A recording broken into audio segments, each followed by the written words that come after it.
de coletar latas para sobreviver a conquistar o mundo. A história jamais contada de Cameron Diaz, a estrela que transformou a dor em glória e que, aos 53 anos, continua a rugir contra a tempestade. Na deslumbrante galáxia de Hollywood, poucas estrelas brilharam com a intensidade de Cameron Diaz, mas ela não é apenas uma estrela, ela é a prova viva do que realmente significa ascender, cair e se reerguer. O mundo ainda evoca com nostalgia a beleza hipnótica de Tina Carlyle em O Máscara, aquela aparição que parou o tempo. O mundo ainda ri e chora com a adorável Mary, a mulher que nos ensinou que o amor verdadeiro é perfeitamente imperfeito em Quem vai ficar com Mary?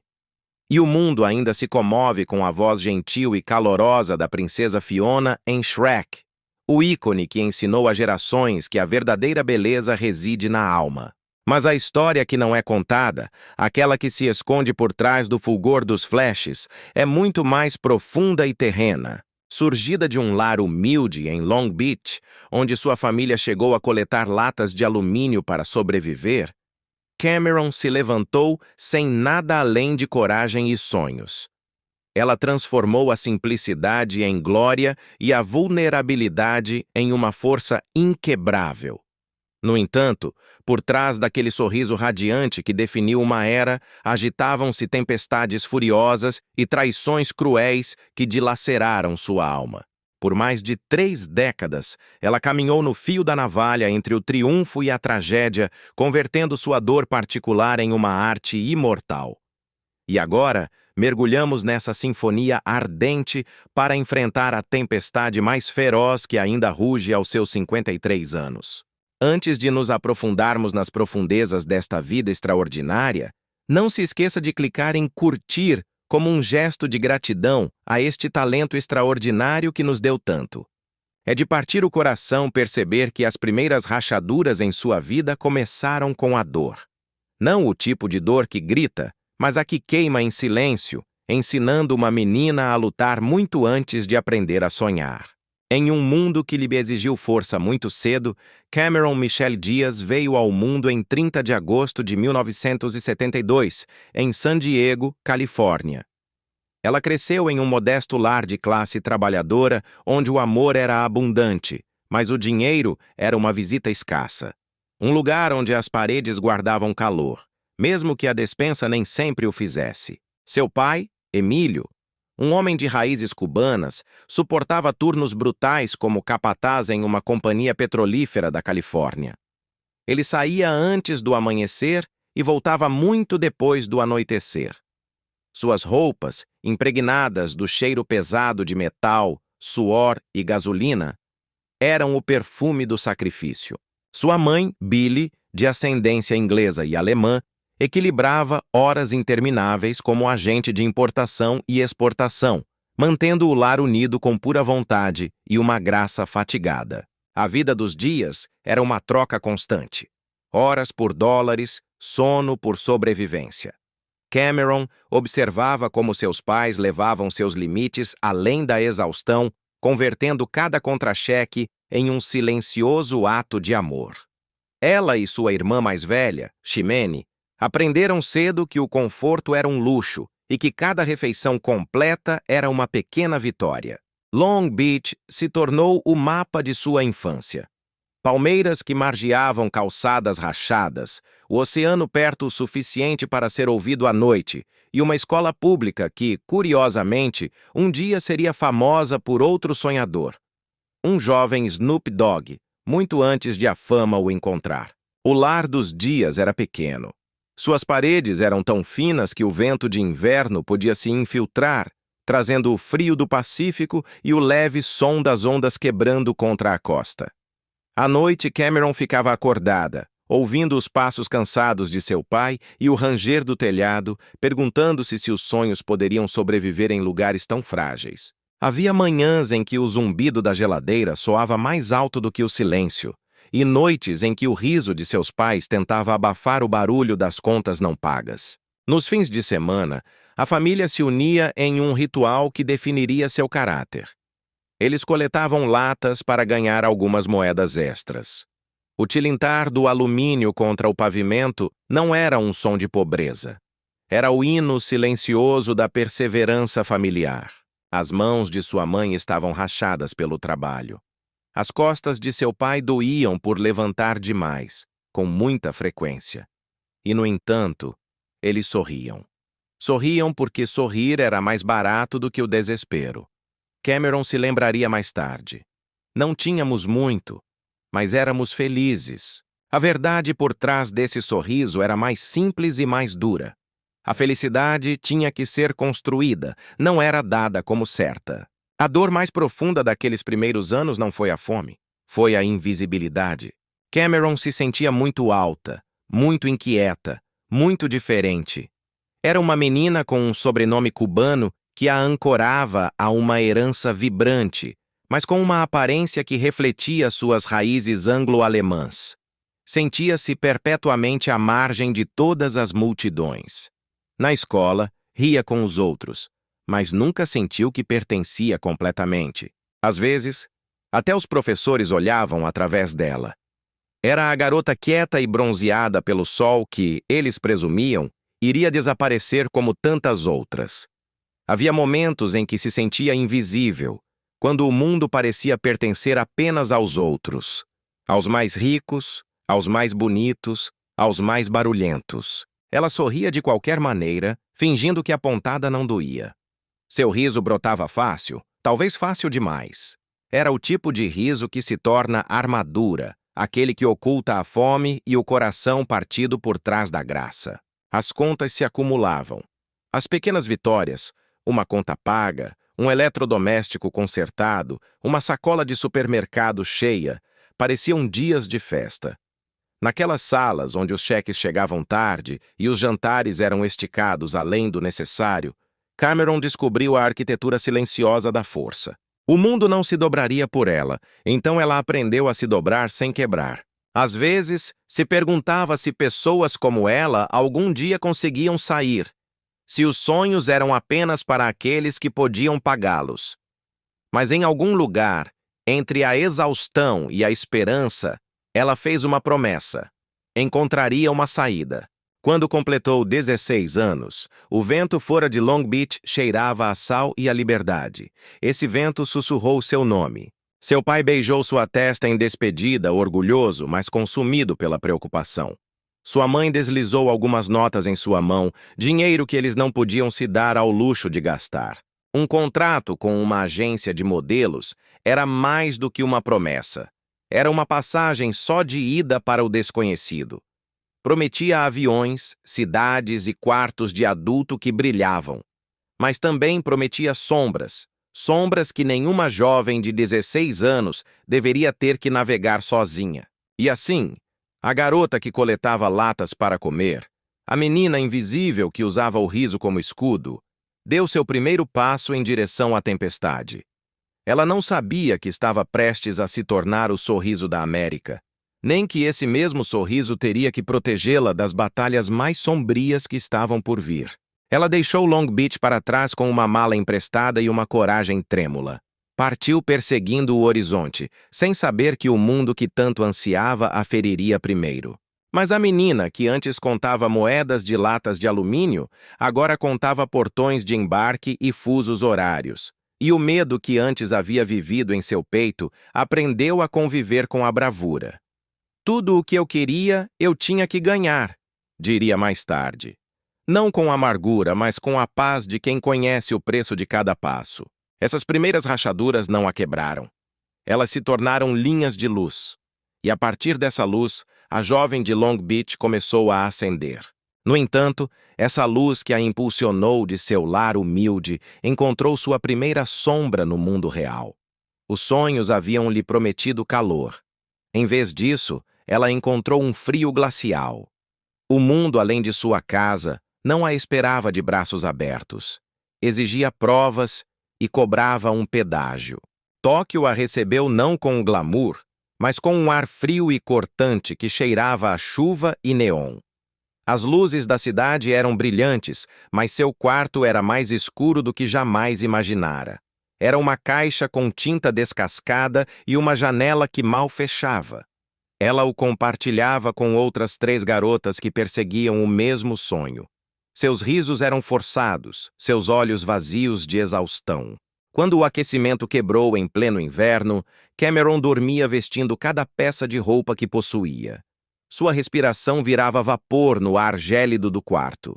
Seu estômago roncava mais alto do que os trens que passavam retumbando lá fora. Ela aprendeu a racionar o macarrão instantâneo, fervendo água em um único queimador enferrujado.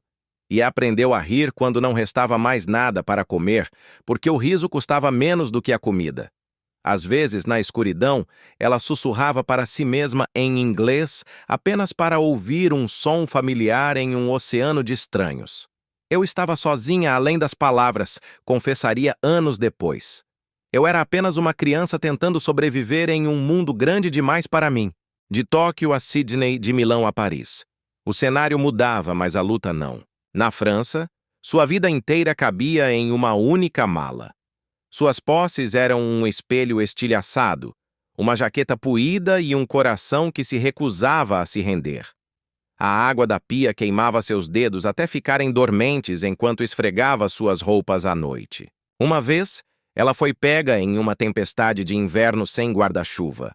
A chuva gelada se infiltrou em seu único casaco até que ela pôde senti-la se acumulando em seus sapatos.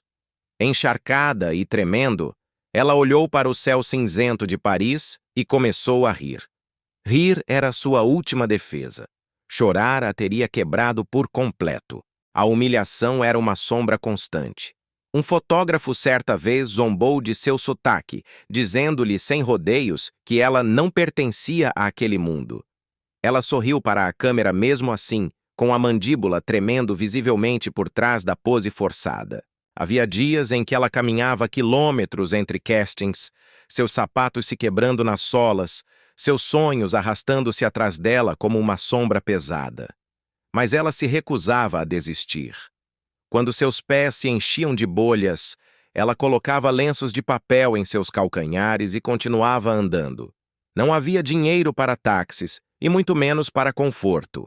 Às vezes não havia onde dormir, exceto o banco de uma estação de trem. Ela se sentava ereta, com os braços em volta da bolsa, enquanto os anúncios de megafone ecoavam em idiomas que não entendia, sentindo-se invisível. Quando a doença chegava, ela ficava envolta em seu casaco, tremendo durante a noite, muito fraca para se mover e muito orgulhosa para ligar para casa e pedir ajuda. O mundo continuava a girar, indiferente e barulhento.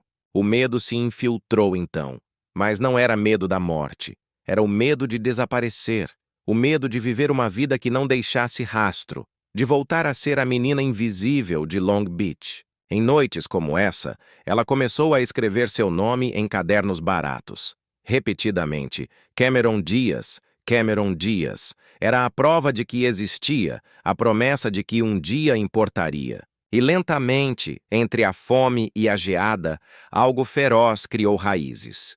Ela começou a usar sua dor como armadura e sua fome como fogo. Cada insulto se tornou uma lição. Cada rejeição, um tijolo nos alicerces da mulher em que estava se tornando. A pobreza não lhe tirou a dignidade.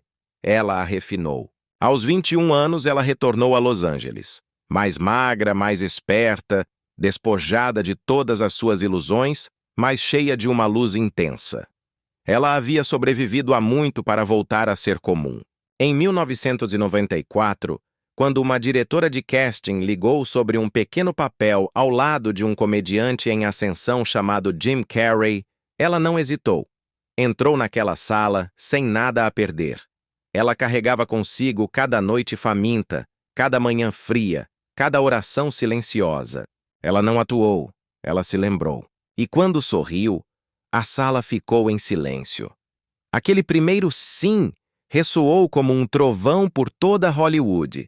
Foi o milagre que só encontra aqueles que já sobreviveram a todo o resto. O primeiro dia no set de O Máscara não pareceu um sucesso. Pareceu sobrevivência. As luzes eram mais quentes do que ela esperava. As câmeras, mais pesadas. O silêncio antes do grito de ação Era mais barulhento do que qualquer coisa que ela tinha ouvido. O palco era uma coisa viva. Cabos como veias, o ar espesso pelo calor e pela energia nervosa. Jim Carrey se virou para ela, sorrindo com aquele sorriso elétrico e louco, e sussurrou: "Apenas respire." Ela o fez. Quando o diretor gritou: "Ação!", Cameron deu um passo à frente, tremendo, insegura. Mas então, o mundo desapareceu. O medo se dissolveu em foco, o nervosismo em instinto. A mulher de Long Beach tinha ido embora. Tina Carlyle havia nascido. Quando a cena terminou, a sala ficou em silêncio novamente. Aquele mesmo silêncio de sua audição. Aquele foi o momento em que percebi que poderia fazer isso, disse ela anos depois. Não porque eu fosse boa, mas porque eu queria mais do que tudo. O Máscara explodiu. 351 milhões de dólares em todo o mundo. Um papel, um sorriso, e Hollywood tinha uma nova obsessão. Da noite para o dia, ela se tornou a garota dos sonhos da década. Mas os sonhos, como ela aprendeu rapidamente, não têm piedade. As chamadas dos estúdios chegavam uma após a outra. A ascensão havia começado, e a levaria mais alto e a atingiria mais forte do que jamais imaginou. O sucesso de O Máscara não foi uma vitória, foi uma detonação. Imediatamente a máquina de Hollywood se pôs em movimento e a garota que havia sobrevivido à fome em Paris foi devorada por um novo tipo de inanição. Os roteiros se empilhavam em torres que ameaçavam desabar. Os voos se tornaram um borrão de fusos horários e ar pressurizado. As entrevistas se estendiam até o amanhecer. Havia manhãs em que ela acordava em quartos de hotel de luxo e, por um instante aterrorizante, esquecia em qual cidade ou até mesmo em qual país estava. As pessoas pensam que a fama lhe dá liberdade, disse ela uma vez com uma honestidade que desarma. Não é assim. Ela lhe dá uma agenda. Enquanto sua estrela ascendia, seu corpo começou a quebrar sob aquele ritmo desumano. Enxaquecas paralisantes, uma exaustão que o sono não conseguia reparar. Entre 1994 e 1998, a ascensão foi implacável. O casamento do meu melhor amigo a transformou na namorada da América. Quem vai ficar com Mary? A tornou icônica. Aos 26 anos, seu rosto estava em todas as capas. Seu nome era a abreviação de sucesso de bilheteria. Apenas esse filme arrecadou 369 milhões de dólares e desencadeou uma onda de pressão que ela não tinha visto chegar. Cada filme agora tinha que ser maior, mais brilhante, mais divertido. Cada risada era medida em milhões de dólares. Por trás dos sorrisos do tapete vermelho, ela lutava contra ataques de pânico e dias que começavam antes do amanhecer e terminavam depois da meia-noite. Eu estava trabalhando todas as horas em todos os lugares, ela lembrou. Eu estava tão cansada, não conseguia distinguir a diferença entre meu riso real e a atuação. No início dos anos 2000, ela já não estava perseguindo o sucesso. O sucesso estava caçando ela. As Panteras, 2000, e sua sequência, 2003, a transformaram na atriz mais bem paga de Hollywood, ganhando a cifra astronômica de 20 milhões de dólares por filme. Seus filmes haviam arrecadado mais de 7 bilhões de dólares em todo o mundo, mas esse trono foi construído sobre seu próprio sacrifício. Ela treinava por meses para as acrobacias, com os joelhos em carne viva e o corpo como um calendário de hematomas. Certa madrugada, às 3h da manhã, após uma filmagem de 20 horas, ela caminhou descalça pelo chão frio do estúdio. O rímel escorria pelo seu rosto, o brilho de sua fantasia desvanecia. Ela se olhou em um espelho escuro e pensou: é assim que 20 milhões de dólares se sentem. Ela ria através da dor porque a câmera exigia. Entre as tomadas, sentava-se no chão com a cabeça entre as mãos, buscando 30 segundos de silêncio antes que gritassem "Ação!" novamente. Ela queria mais do que beleza e bilheteria. Em Vanilla Sky, 2001, e Gangues de Nova York, 2002, ela mergulhou em papéis sombrios desesperada para provar que era mais do que o sorriso que o mundo vendia. Os críticos a elogiaram. Os prêmios sussurraram seu nome. Mas por dentro, ela sentia o desgaste, o peso de ser tudo para todos. Havia semanas em que mal dormia. Algumas manhãs, suas mãos tremiam tanto que mal conseguia assinar seu nome. O sorriso permanecia, mas agora doía. Os anos se tornaram um turbilhão de tapetes vermelhos e champanhe, aplausos e exaustão. Cada sucesso era mais barulhento e cada silêncio posterior mais aterrorizante. Em 2014, após Mulheres ao Ataque, Sex Tape, Perdido na Nuvem e Annie, as luzes começaram a piscar.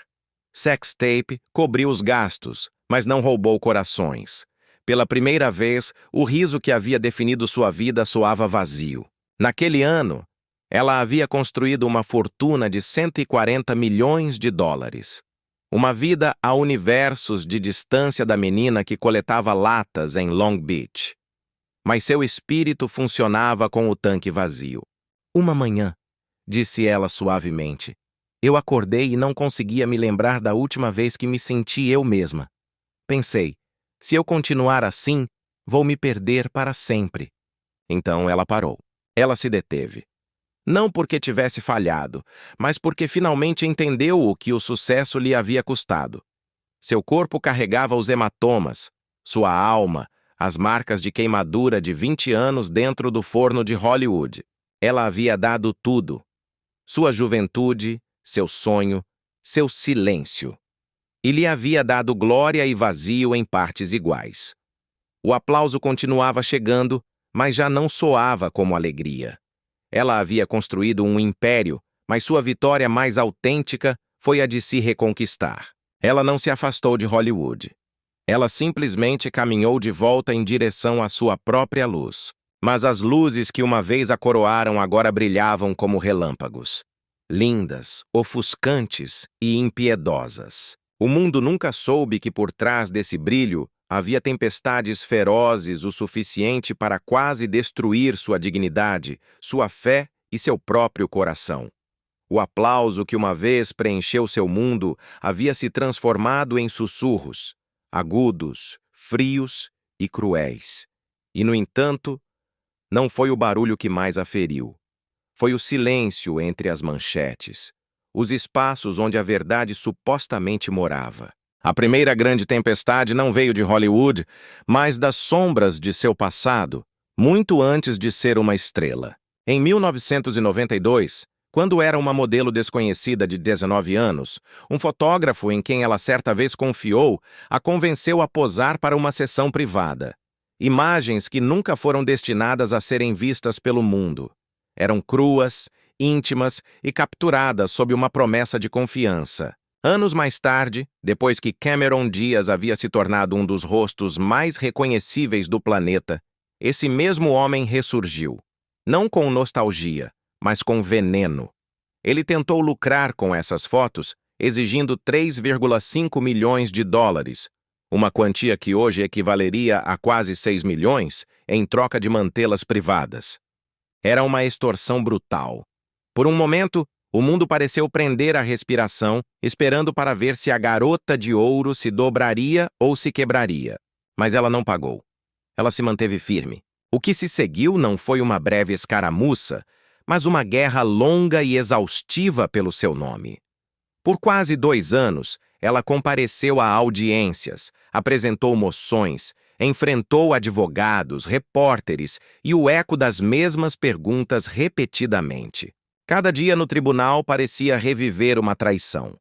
O processo se movia com uma lentidão torturante e cada atraso mantinha a ferida aberta. Mas ela resistiu. Compareceu quando teria sido mais fácil se esconder. Você não luta porque quer, ela diria mais tarde sobre aquela época sombria. Você luta porque não pode viver consigo mesma se não o fizer. Em 2005, a justiça finalmente foi feita. Mas a vitória, embora doce, deixou cicatrizes. Ensinou-lhe que a fama não a protegia, tornava-a um alvo maior. O martelo do juiz finalmente caiu. O homem que tentou extorquí-la com seu passado foi sentenciado a 3 anos e 8 meses de prisão por tentativa de furto qualificado e falsificação.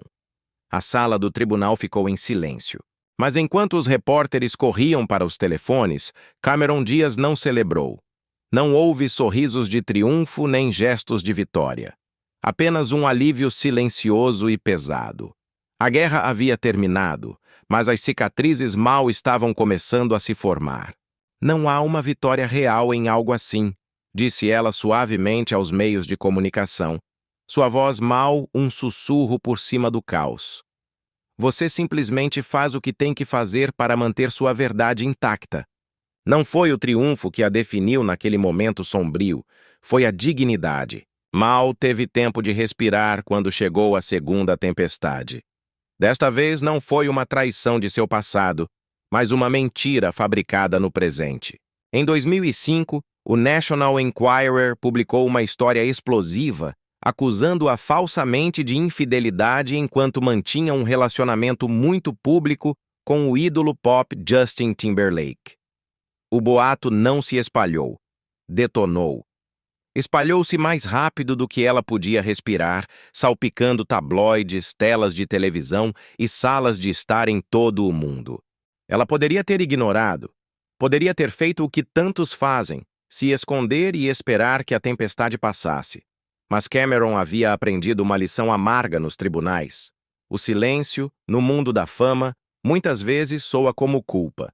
Então, mais uma vez, ela lutou. O processo se arrastou por meses agonizantes.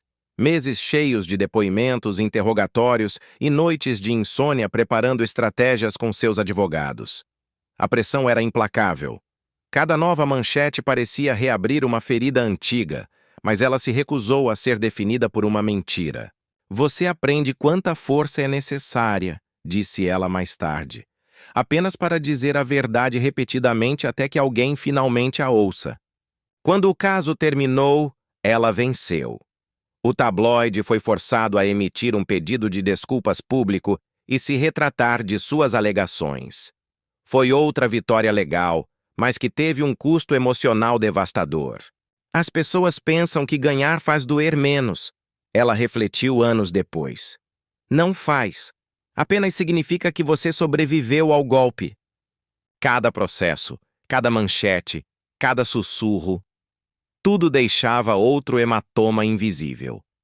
A fama havia lhe dado tudo, mas a havia despojado de privacidade, paz e, muitas vezes, do benefício da dúvida. O mundo amava a Cameron Diaz, disse ela uma vez com uma honestidade de partir o coração, mas eles realmente não me conheciam. E então, no auge de seu poder, ela fez o que ninguém esperava. Desapareceu. Não houve conferência de imprensa, nem uma publicação emotiva, nem uma explicação formal. Apenas silêncio. Ela desligou as entrevistas, as câmeras, o barulho ensurdecedor de ser um ícone. Em sua casa em Los Angeles, as mesmas mãos que uma vez seguraram troféus de ouro, agora preparavam chá, secavam suas próprias lágrimas e cuidavam de plantas que ninguém jamais fotografaria. Algumas noites, ela parava perto da janela, observando as luzes da cidade brilharem sobre as colinas, perguntando-se como algo tão brilhante podia parecer tão frio. O silêncio não é vazio, disse ela muito tempo depois. É cura. Ela começou a reivindicar os pequenos atos comuns que a fama havia roubado dela. O prazer de cozinhar uma refeição sem pressa. A liberdade de escrever pensamentos que ninguém leria. O simples ato de caminhar e respirar sem ser observada. Pela primeira vez em décadas, ela viveu sem atuar. A mulher que uma vez estivera em todos os lugares, finalmente voltou para casa, para si mesma. Em 2013, Cameron Diaz ressurgiu, mas não foi em um set de filmagem. Ela ressurgiu como autora e defensora da saúde e autoaceitação. Ela escreveu The Body Book, o livro do corpo, e mais tarde, The Longevity Book, o livro da longevidade, transformando sua dor privada em um propósito público e suas cicatrizes em sabedoria. Sua voz havia mudado. Era mais suave agora, mas infinitamente mais firme. Você não escapa da dor, ela disse. Você a transforma. E ela o tinha feito. Da traição à redenção, do caos à calma. Ela transformou suas tempestades em histórias de força. Quando ela finalmente se afastou de Hollywood em 2014, muitos pensaram que ela estava fugindo da fama. Na verdade, ela estava caminhando em direção à liberdade. As tempestades a tinham posto à prova, mas também a tinham refinado. Não destruíram sua luz, fizeram-na real. E quando o barulho finalmente se desvaneceu, Cameron Diaz permaneceu de pé. Com cicatrizes, mas completa. Calada, mas inabalável. Porque as tempestades não destroem as estrelas, apenas revelam quais são reais. A fama deu a Cameron Diaz o mundo e tirou pedaços de sua alma em troca. O amor fez o mesmo, deixando cicatrizes que até o tempo se recusou a curar. Antes dos tapetes vermelhos, antes das câmeras ofuscantes, havia uma garota que ainda acreditava que o amor podia sobreviver a qualquer coisa. A distância, a fome, até mesmo o destino. Em 1990, ela tinha 18 anos, ainda de olhos arregalados, ainda caminhando por Los Angeles com o tipo de esperança que só a juventude pode pagar. Foi então que ela conheceu Carlos de la Torre, um produtor de vídeo quieto e reflexivo, que a viu não como uma modelo em ascensão, mas como uma garota com um riso nervoso e sonhos grandes demais para seu pequeno apartamento. Eles viviam de forma simples. Um apartamento de um quarto que cheirava a café e a fita de filme. As paredes eram finas o suficiente para ouvir a música dos vizinhos. As noites longas o suficiente para planejar uma vida que não podiam pagar totalmente. Ele a filmava para pequenos projetos e ela o observava trabalhar, fascinada por como ele podia transformar momentos comuns em luz. Quando ela conseguiu sua primeira grande viagem de modelagem para o Japão, ele comemorou com champanhe barato e sussurrou: "Isto é só o começo." Era o tipo de amor que não precisava de glamour. Um amor construído sobre a paciência e a fé mútua. Mas os começos têm uma maneira de terminar em silêncio. Em 1994, o rosto de Cameron aparecia nas capas das revistas e o mundo havia começado a sussurrar seu nome. A distância física entre suas sessões de fotos se tornou a distância entre seus corações. Ele ficou atrás da câmera. Ela foi arrastada para a frente dela, cada dia um passo mais longe. Não houve escândalo, nem raiva. Apenas a lenta e dolorosa compreensão de que, às vezes, o amor não se desvanece. Ele simplesmente fica para trás. Quando ela arrumou suas coisas, pronta para se mudar para a vida que a estava chamando, ela encontrou um bilhete dele na bancada da cozinha. Dizia apenas: "Você nunca foi destinada a permanecer pequena." Ela guardou esse bilhete por anos, dobrado e gasto, uma relíquia de uma vida antes da fama. Mais tarde, quando os entrevistadores lhe perguntaram sobre seu primeiro desgosto de amor real, ela sorriu suavemente, com uma tristeza que só ela entendia, e disse: "Ele foi minha calma antes da tempestade." Se Carlos de la Torre foi a calma, a tempestade veio com nome e sobrenome: Matt Dillon. Foi em 1995 que eles se conheceram. O mundo acabara de ser deslumbrado por ela em O Máscara. Ele, por sua vez, já era o ator melancólico cuja intensidade silenciosa havia cativado uma geração. Ambos estavam inquietos, ambos um pouco perdidos, e ambos procuravam desesperadamente algo real em uma cidade que vendia ilusões no atacado. Juntos encontraram uma espécie de paz frágil. Os amigos os chamavam de casal de ouro de Hollywood. Jovens, bonitos, intocáveis.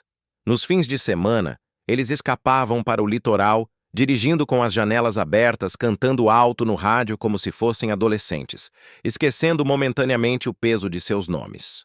"Ele me fez sentir como se o mundo estivesse seguro novamente", ela disse uma vez. Ele a chamava de a luz em cada cômodo. Por um tempo, eles realmente acreditaram que o amor deles podia existir sem ser tocado pela fama. Cozinhavam juntos em cozinhas pequenas, riam no meio da exaustão e sonhavam com um futuro que parecia perto o suficiente para ser tocado. Mas o sucesso tem uma maneira cruel de testar o coração. À medida que a carreira dela disparava para a estratosfera, o casamento do meu melhor amigo, em 1997, e depois o fenômeno global Quem Vai Ficar com Mary, em 1998, o ar ao redor deles começou a rarear. A fama devora o tempo, e o tempo devora o amor. Ele lutava para se adaptar à nova órbita dela. Estreias, entrevistas intermináveis, estranhos gritando seu nome por onde quer que fossem. O riso que antes fluía tão facilmente entre eles agora parecia ensaiado. Chegaram os longos silêncios, os medos não ditos e as noites em que um deles saía de um quarto sem dizer adeus. Ela confidenciou a uma amiga. Nós nos amávamos, mas não sabíamos como carregar esse amor através de todo o resto. Ele admitiria mais tarde, com uma honestidade brutal. Ela era minha musa, mas éramos muito jovens para proteger o que era real. Seus últimos dias juntos foram silenciosos. Não houve gritos, nem uma cena final dramática. Apenas um desvanecimento lento, como um filme deixado tempo demais sob a luz. Uma noite, depois de uma estreia, eles estavam parados em uma varanda com vista para a cidade. As luzes de Los Angeles piscavam lá embaixo, indiferentes. Ela disse com a voz embargada. Nós nos tornamos uma história, não é? Ele assentiu. Na manhã seguinte, eles seguiram caminhos separados. Quando ela falou sobre isso anos depois, sua voz não continha amargura, mas a profunda sabedoria da dor superada. Esse foi o amor que me ensinou quão profunda a ferida pode ser, disse. Mas também, quão profundamente você pode curar. Depois de Matt, Cameron permaneceu sozinha por um tempo, não porque não acreditasse no amor, mas porque finalmente o entendia de uma maneira diferente. Parou de procurar alguém que a completasse e começou o árduo trabalho de completar a si mesma. Os tabloides continuavam escrevendo. Os rumores continuavam chegando. Mas pela primeira vez, ela não respondeu. Eu precisava voltar a ouvir minha própria voz, explicou. O mundo continuava observando, mas ela havia voltado seu olhar para dentro, para a quietude, para a reflexão, para a força que nasce não da vitória, mas da sobrevivência. Em cada entrevista posterior, quando questionada sobre seus amores passados, ela nunca falou com arrependimento, apenas com respeito, apenas com memória, porque Cameron Diaz havia aprendido o que a maioria das pessoas nunca aprende, que o amor nem sempre dura para sempre, mas sempre deixa algo para trás. Às vezes deixa cicatrizes, às vezes deixa sabedoria, e às vezes, se você tiver sorte, deixa luz suficiente para encontrar o caminho de casa. Após o fim silencioso com Matt Dillon, Cameron Diaz passou quase um ano aprendendo a viver com o eco. A fama lhe havia dado tudo, mas quando as luzes se atenuavam, a deixava sozinha com o som dos aplausos se desvanecendo. Entre 1998 e 1999, ela trabalhou sem parar. Quero ser John Malkovich. Um domingo qualquer. Voos, sessões de fotos, entrevistas que se fundiam em um borrão de exaustão. Mas quando o aplauso se apagava a cada noite, ela ficava acordada na cama de um hotel, olhando para o teto, e uma pergunta a perseguia. Quem eu sou quando ninguém está olhando? Foi nesse frágil espaço intermediário entre o triunfo e a solidão que ela conheceu Jared Leto. No final de 1999, através de um círculo de amigos, duas almas silenciosas se reconheceram mutuamente pelo cansaço em seus olhos. Ela era a luz que ansiava por calma. Ele era a sombra que ansiava por calor. Juntos, construíram um pequeno mundo onde ambos podiam respirar. O amor deles começou suavemente. Não houve fogos de artifício, mas quietude. Cameron havia conhecido a paixão antes. Isto era paz. Eles passavam os fins de semana na casa dela em Los Angeles. As cortinas meio fechadas, a luz do sol derramando-se pelo chão, enquanto ele tocava violão e ela lia roteiros em voz alta, só para fazê-lo sorrir. Cozinhavam juntos, deixavam a louça na pia, dormiam ouvindo música em vez de palavras. Pela primeira vez, ela não estava atuando. Ele não precisava que ela brilhasse, só precisava que ela fosse. Os amigos os chamavam de o casal tranquilo. E eles riam, porque era exatamente isso que eram. Dois corações batendo no mesmo ritmo sob o barulho do mundo. No verão de 2000, o amor deles parecia inabalável. Em 2001, enquanto ela filmava Vanilla Sky, falou dele suavemente em uma rara entrevista. Quando você está apaixonado, você só quer que algo seja seu. Intocado, invisível, simples. Mas a fama não espera pela simplicidade. A carreira dela continuava a escalar. Tapetes vermelhos, flashes de câmeras, roteiros intermináveis. Enquanto isso, Jared desaparecia em sua própria arte, escrevendo canções com sua banda 30 Seconds to Mars, perdendo-se no som. Por um tempo, tentaram se encontrar no meio do caminho. Ela voava para vê-lo gravar. Ele a esperava no set entre as tomadas. Mas lentamente, os espaços entre as visitas se tornaram mais longos, os telefonemas mais curtos. No inverno de 2002, o silêncio entre eles havia se tornado seu próprio idioma. A paz que os havia unido agora parecia distância. O fim de seu amor com Jared Leto não foi uma explosão. Foi a lenta extinção de uma vela. Aconteceu em um instante que durou meses. Uma noite, ela ligou e caiu diretamente em sua caixa postal. Pôde ouvir, muito fracamente no fundo, a mesma música que ambos amavam. Ela ficou ouvindo a música, aquela melodia que havia sido seu refúgio. Mas não deixou mensagem. Desligou o telefone e soube, com uma certeza fria e absoluta, o que viria a seguir. Aquele foi o momento em que soube que já tínhamos partido, disse ela em voz baixa, anos depois. Dias depois, após uma jornada exaustiva no set, ela chegou em casa. A casa estava silenciosa demais. Viu o violão dele encostado na parede da sala. Era a forma dele de dizer adeus. Sobre a mesa da cozinha, onde costumavam deixar bilhetes sem importância, havia uma nota dobrada. Uma única frase. Você sempre terá meu silêncio. Cameron sentou-se. Leu a nota uma vez. Depois, metodicamente, apagou todas as luzes da casa. Na escuridão total, pela primeira vez em anos, ela se permitiu chorar. Não foi o choro barulhento dos filmes.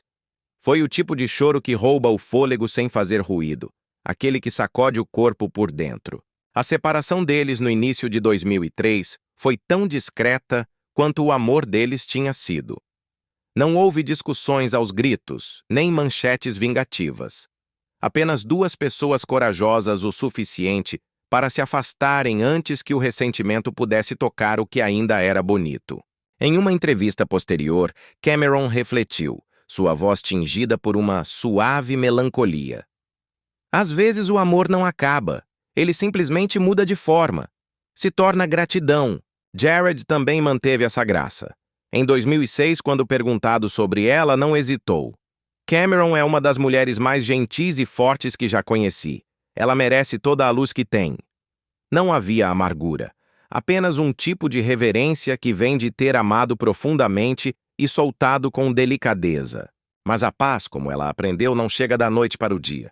Nos meses que se seguiram, ela acordava ao amanhecer e instintivamente procurava o telefone para ligar para ele, apenas para parar a mão no meio do caminho, lembrando. Manteve o violão em um canto de seu quarto por anos. Nunca o tocou, nunca o moveu. Era um monumento silencioso. Algumas noites, ela se pegava cantarolando uma melodia que não se lembrava de ter aprendido e, de repente, percebia que era uma das dele. Pensei que sentia falta dele, confidenciou a uma amiga uma vez. Mas o que eu sentia falta era de quem eu era quando ele olhava para mim. Entre 2004 e 2005, Cameron Diaz desapareceu do barulho. Foi um exílio voluntário. Não houve escândalos, nem novos romances, nem manchetes. Apenas ela, reconstruindo-se peça por peça, lendo, escrevendo, redescobrindo. Fazia longas caminhadas pelas colinas de Los Angeles. Praticava meditação. Aprendeu a ouvir seus próprios pensamentos novamente, sem o rugido da fama distorcendo tudo. Esses anos tranquilos se tornaram mais tarde o solo fértil de onde cresceriam seus livros, The Body Book e The Longevity Book. Eram guias para a paz, nascidos da dor. Quando perguntada o que Jared havia lhe ensinado, ela sorriu e disse uma palavra: equilíbrio. Ele me ensinou que você pode amar alguém profundamente e, ainda assim, precisar amar a si mesma mais. Eles nunca foram inimigos, nunca fantasmas. Apenas duas histórias que correram paralelas até que a vida virou a página. Jared seguiu com sua música, Cameron, com sua quietude. Mas às vezes, quando chovia em Los Angeles, ela parava perto da janela, observando as gotas traçarem caminhos no vidro, e sussurrava o nome dele. Não com anseio, mas com um tipo de paz que só vem de ter sobrevivido ao fogo sem ódio. Alguns amores queimam brilhantemente e se desvanecem. Outros sussurram e nunca vão embora. Ele não foi o amor de sua vida, mas foi quem a lembrou de como respirar de novo. E muito depois de a música parar, o silêncio dele ainda soava suavemente em seu coração.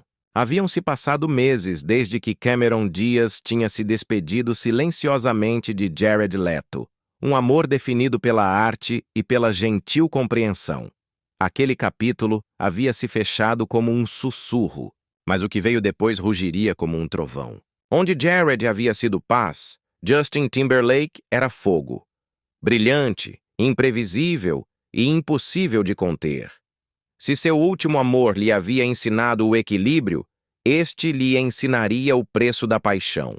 Eles se conheceram em 2003, sob o brilhante caos do Nickelodeon Kids' Choice Awards, um palco destinado a risadas, não ao destino. Ela tinha 31 anos, radiante pelo sucesso mundial de As Panteras, a todo vapor. Ele tinha 22, a nova voz da liberdade pop, recém-saído do NSYNC. Quando seus olhares se cruzaram, a sala pareceu parar. Foi a juventude colidindo com a graça, duas energias tão opostas que se completavam. Ele era a alegria, disse ela mais tarde. Tudo nele estava vivo. Tornaram-se inseparáveis. Eles eram o casal de ouro do pop e do cinema. Dançavam nos tapetes vermelhos, sussurravam piadas entre o barulho ensurdecedor dos flashes.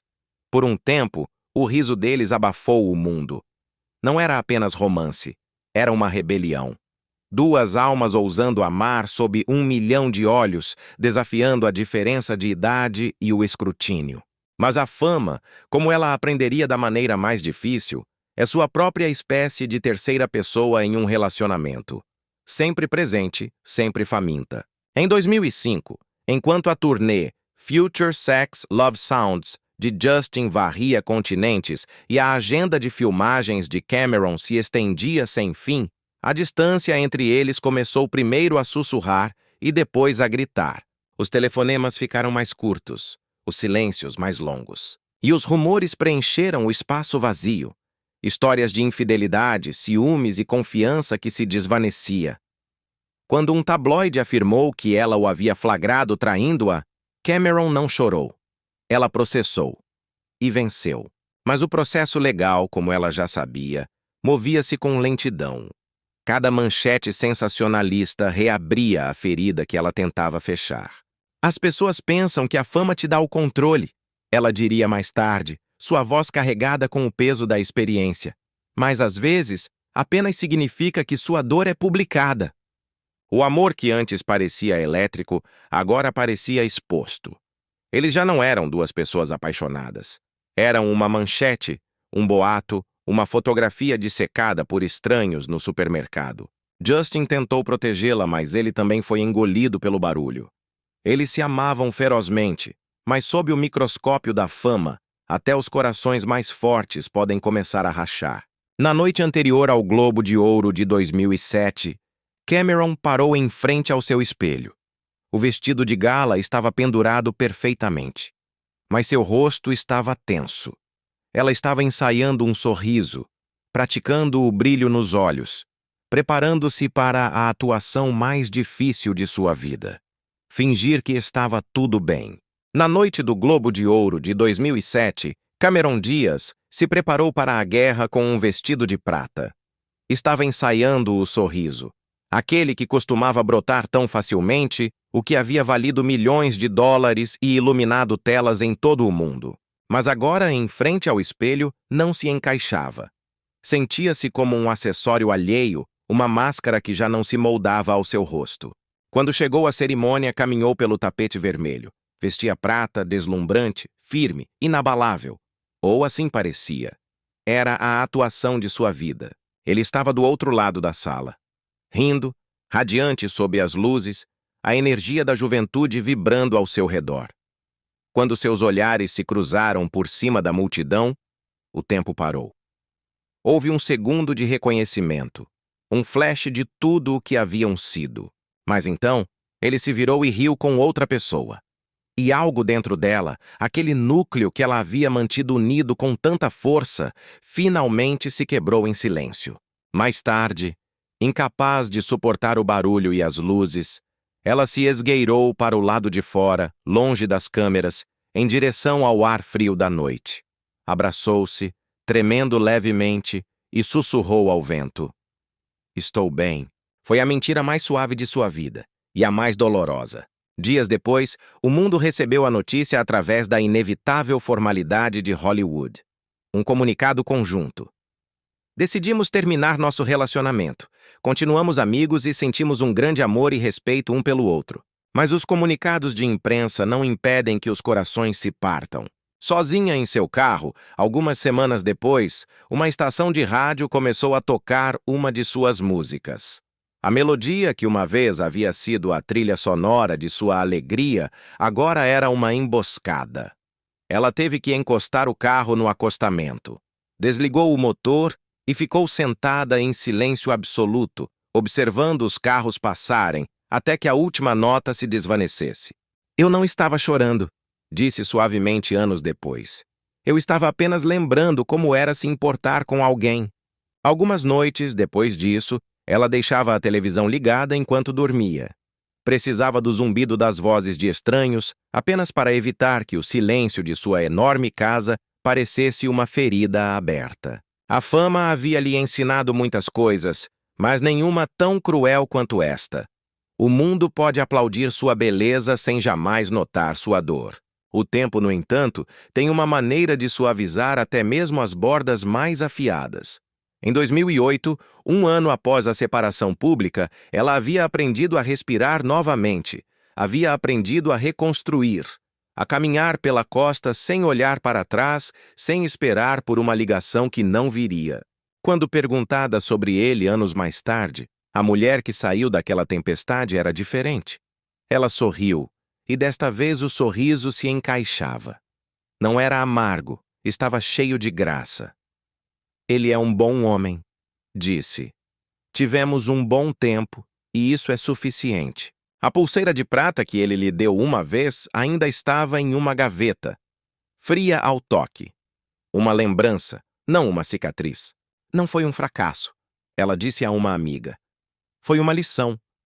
Você pode perder alguém e ainda assim reter o que ele te ensinou. Agora ela entendia.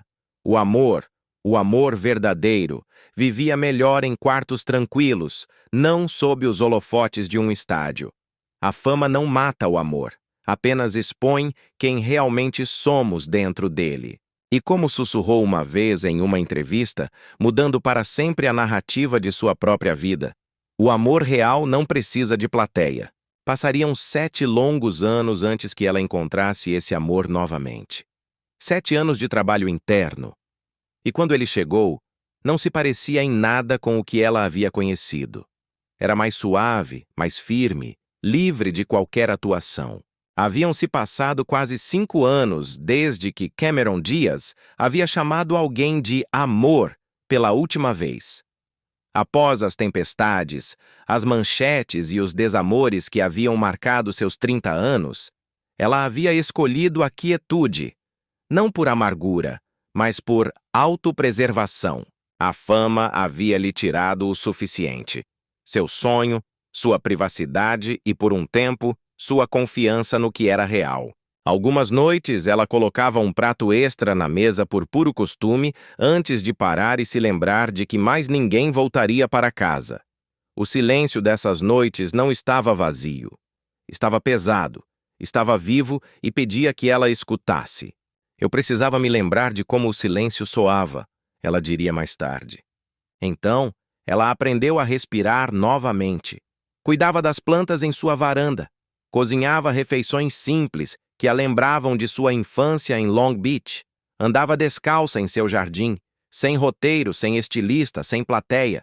E em algum lugar dentro desse silêncio profundo, ela começou a curar.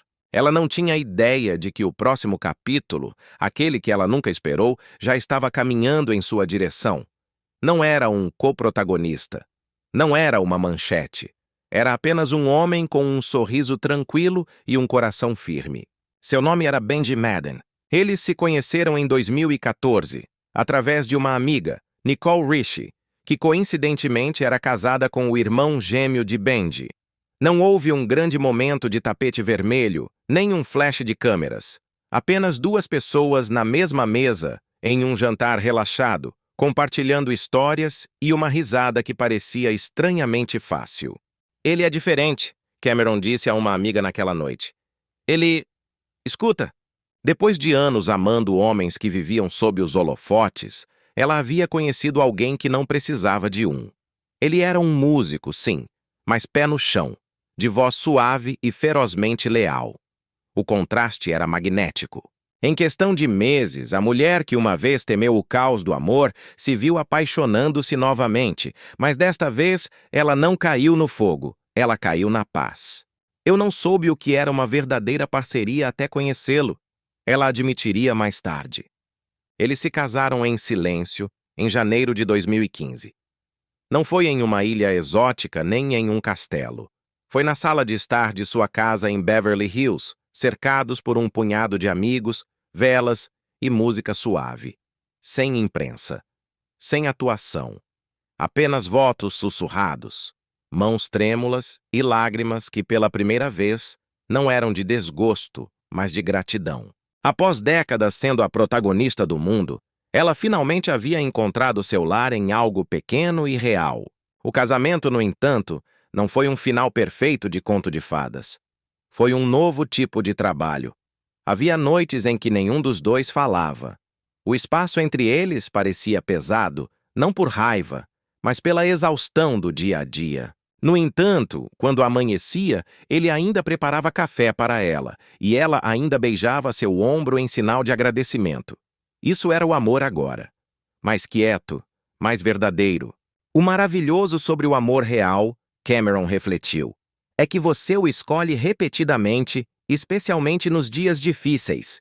Eles aprenderam a fazer pausas em vez de brigar, a sentar juntos em silêncio até que a risada encontrasse o caminho de volta. Às vezes, uma velha capa de revista caía de uma gaveta. Seu eu mais jovem olhava para ela, todo brilho e controle. Ela sorria também. Mas desta vez, o sorriso não era de orgulho, era de compreensão. Havia parado de perseguir os aplausos e percebeu que a paz a estava esperando o tempo todo. Quando Cameron Diaz se afastou da atuação em 2014, o mundo do entretenimento chamou de aposentadoria. Não foi. Foi uma transação, uma troca consciente. Ela trocou os aplausos ensurdecedores pela paz. E no silêncio de seu lar com Benji Madden, essa decisão começou a florescer. Ela redescobriu a alegria nas pequenas coisas, aquelas que a fama havia roubado dela. A alegria de cozinhar ao lado dele, de cuidar de seu jardim com as mãos na terra, de cantar sem que ninguém a ouvisse, exceto as paredes e o vento. A garota que uma vez correu de um set para outro, de um país para outro, de um tapete vermelho para o próximo, finalmente havia parado de correr. Em 2019, após anos de esperança silenciosa e tratamentos de fertilidade que testaram sua resistência, eles deram as boas-vindas à filha Radix, nascida através de barriga de aluguel. Um presente que chamaram de Nosso Milagre. Quando segurou a filha pela primeira vez, o quarto desapareceu. As máquinas, o barulho do hospital, até mesmo as enfermeiras, tudo se desvaneceu. A única coisa que conseguia ouvir era a respiração. 2 corações aprendendo o mesmo ritmo. Eu havia perseguido o mundo por 30 anos, disse ela suavemente. E agora o mundo inteiro cabia em meus braços. A maternidade se tornou a revolução silenciosa de sua vida. Uma noite, enquanto embalava a filha para dormir, percebeu que estava cantarolando uma canção de seu primeiro filme, O Máscara. Naquela época, era parte de uma cena, uma atuação. Agora, era sua vida. Ela trocou os roteiros de cinema por contos antes de dormir. Trocou os tapetes vermelhos por canções de ninar de madrugada. Algumas manhãs, acordava antes do amanhecer, sentando-se ao lado do berço da filha, apenas para vê-la respirar, absorvendo o tipo de paz que não gera manchetes, mas que preenche a alma. Claro, houve noites sem dormir, o caos da paternidade de primeira viagem, a fadiga que transforma minutos em anos, mas mesmo nesses momentos desordenados, ela se sentia completa. Não se trata mais de ser perfeita, disse ela uma vez. Trata-se de estar presente. A fama a havia ensinado a atuar. A maternidade a ensinou simplesmente a ser. Agora, anos depois, Cameron Diaz vive uma vida mais tranquila, mas não menor. Sua fortuna, construída ao longo de décadas, continua vasta. No entanto, ela a carrega com leveza. Cofundou uma empresa de vinhos limpos, a Avaline, dedicada ao bem-estar e à autenticidade, um reflexo de sua nova filosofia. Às vezes, ela ainda encontra restos de sua vida antiga. Um roteiro com seu nome, uma foto de uma estreia, um vestido de gala de outra época. Mas eles não doem mais, não a definem mais.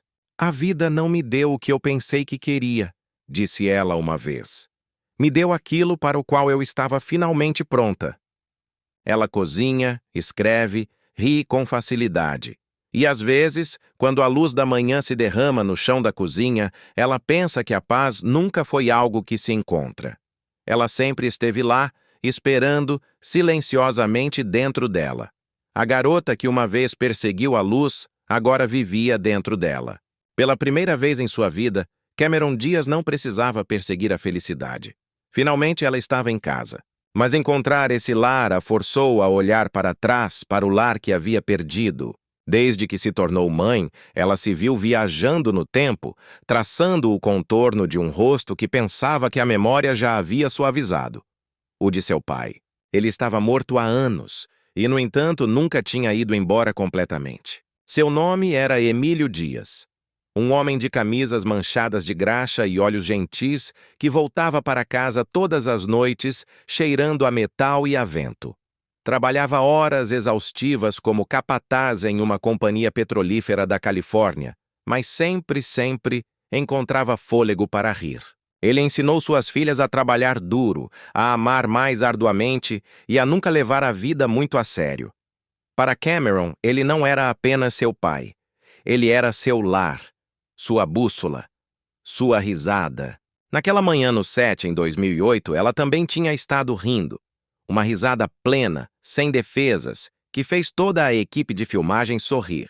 Estava filmando uma prova de amor, ironicamente, interpretando uma mãe lutando desesperadamente para manter sua filha viva. Algumas horas depois, o telefone tocou. A risada parou. Seu pai estava doente. Disseram pneumonia.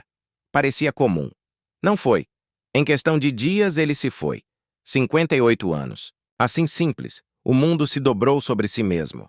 Cameron deixou o set em silêncio, incapaz de separar o papel que estava interpretando da vida que estava perdendo. É estranho, disse ela mais tarde. Eu estava atuando o luto durante o dia e vivendo-o de verdade à noite. No funeral, o vento movia-se entre as árvores como se tentasse dizer o que ninguém podia. Ela olhou para cima, meio esperando um sinal, um som, um suspiro, qualquer coisa. Mas o céu estava em silêncio. Os amigos falavam de seu riso, sua calidez, suas piadas intermináveis. A família lembrava como ele podia consertar qualquer coisa. Um carro, uma cerca, um dia ruim. Ela mal os ouvia. Em cada história, ela apenas via as mãos dele, ásperas, firmes, vivas, e soube, com uma dor física, que nunca mais voltaria a segurá-las. Quando finalmente voltou para casa, abriu a velha gaveta de seu pai e encontrou uma de suas camisas de trabalho. Ainda cheirava fracamente a